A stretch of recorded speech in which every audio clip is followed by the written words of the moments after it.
Bismillahirrahmanirrahim. So now this lecture is devoted to the searching algorithm, specifically the linear search.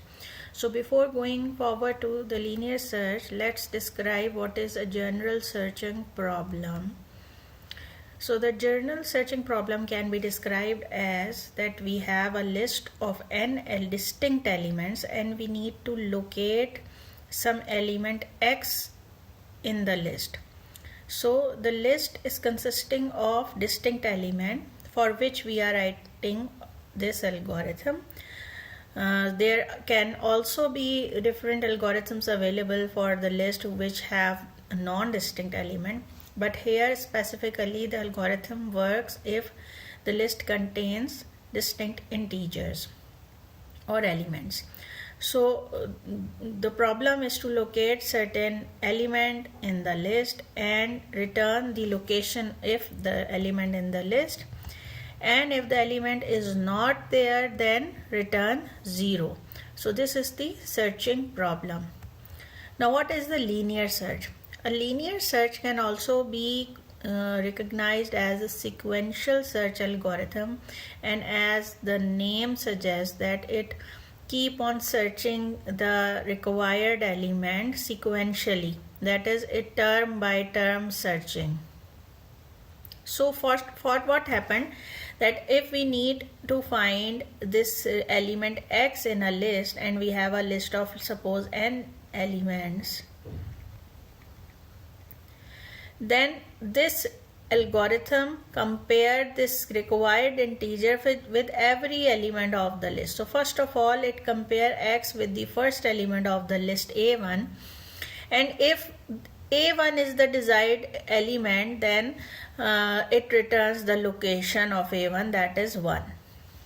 Now if a1 is not the desired element then it compares x with a2, and if x is the required, a2 is the required element x, then it returns the location of a2 which is 2. And if it is not the required element then it compares x with a3 and so on.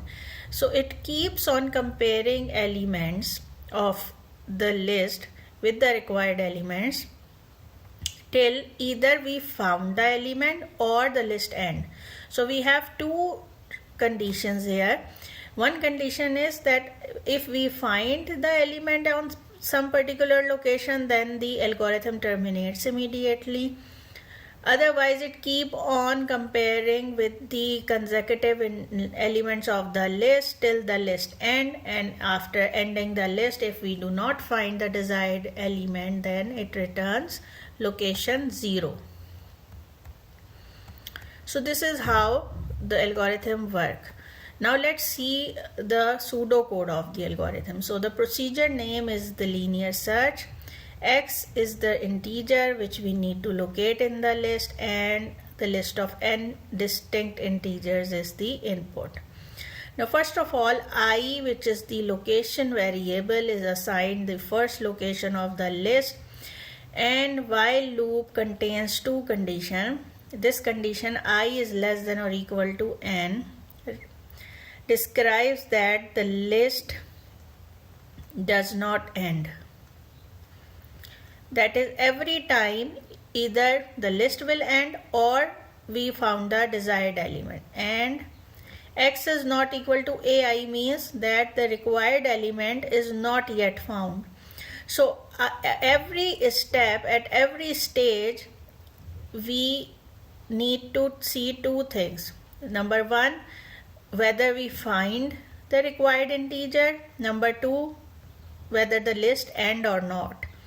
So these two conditions included in a while loop, and the while loop will keep going on until this condition becomes false or this condition becomes false.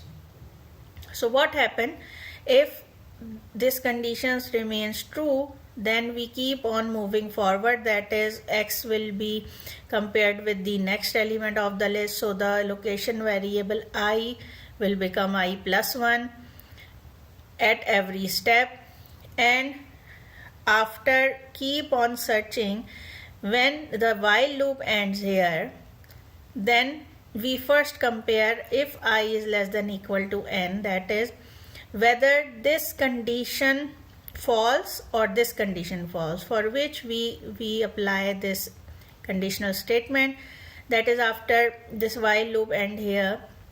Then we check that if the list does not end, that is if I is less than equal to n, and we move out from this while loop, which means that this condition becomes false, which means that we find some ai where x is equals to ai, therefore this condition is false, and so we share the location of the integer I.